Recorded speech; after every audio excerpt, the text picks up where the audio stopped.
ya mutu ya ekenda otikale ipa bamsupe basawa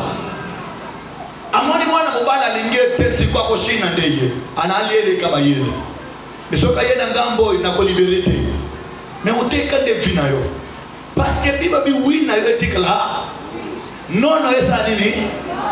olia ngomwa mwana mobala patu oyebi kota kotela yo tamsozo mona na kufina ngate ngaye yo mboni sante me ya mutu ya ekenda deja pesa ngamena bien amen place donne la zambe kono momo mwana na yo Satan se présente jamais soko gombi ngape baklibi sakai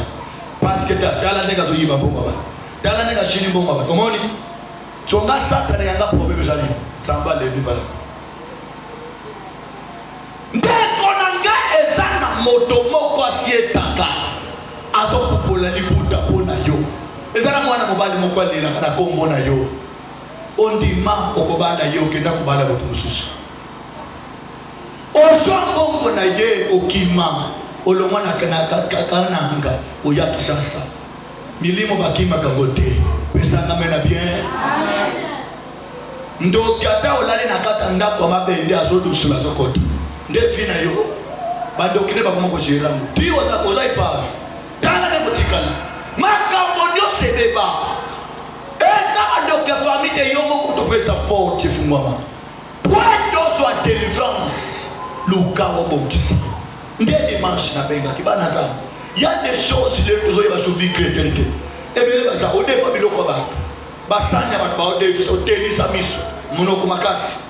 mutu ana lemba oyebi makombe kanga yo